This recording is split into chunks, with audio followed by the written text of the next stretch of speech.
Okay, you guys wait. From the moment we wake up, we're constantly being exposed to advertisements, whether we realize it or not. We see them on TV, in social media, on billboards, storefronts, hear them on the radio. They're virtually everywhere. According to Ron Marshall's article on RedpillMarketing.com, most Americans view anywhere from 4,000 to 10,000 ads a day. Most of these advertisements are obvious, but there are also other ads that we rarely notice that target us subconsciously. According to Roger Dooley's book, Brainfluence, neuromarketing relies on the fact that 95% of our thoughts and emotions are determined by the subconscious parts of our brain.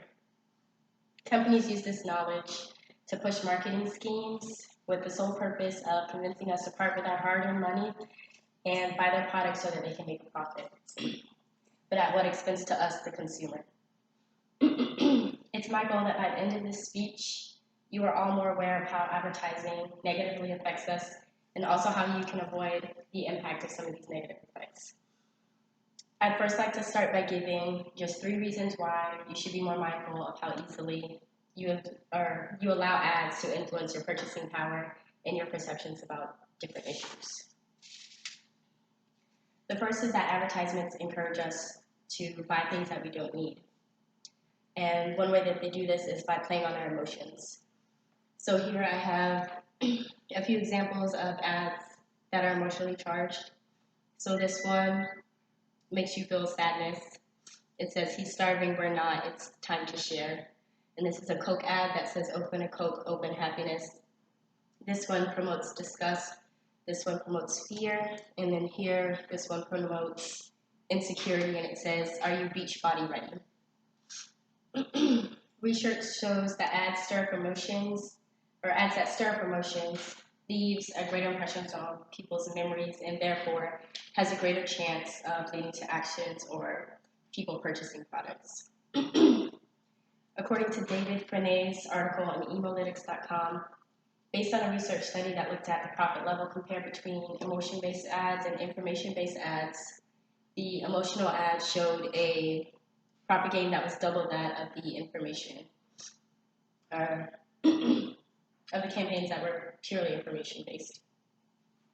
So here is a chart that shows some of the results from that study. So the informational ads only had a 16% profit gain, where emotional ads had 31% profit gain. And then when the two are combined, they had a 26% profit gain.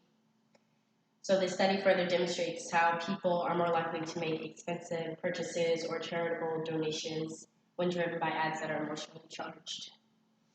Another way that ads gets us to buy things that we don't need is by creating a false sense of limited availability or a limited time to purchase.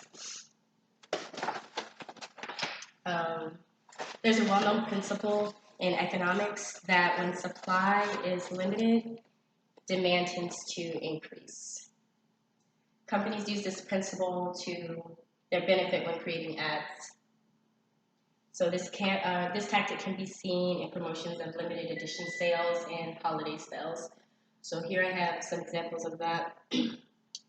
There's discounts for Black Friday sales, and then one-day deals for Thanksgiving, and then here we have limited edition sales. So it's limited edition mini Pepsi cans, and then limited edition Absolute vodka bottles. So most people are drawn in to spend money when there's a limited window of opportunity to purchase an item or service that isn't available all the time. And for limited edition products, they're not actually scarce. It's just they create the varied version that is limited, which creates a sense of urgency that gets people to purchase more. Advertisements also create perceived needs. So as humans, all we need to satisfy our basic needs are food, water, shelter, and clothing.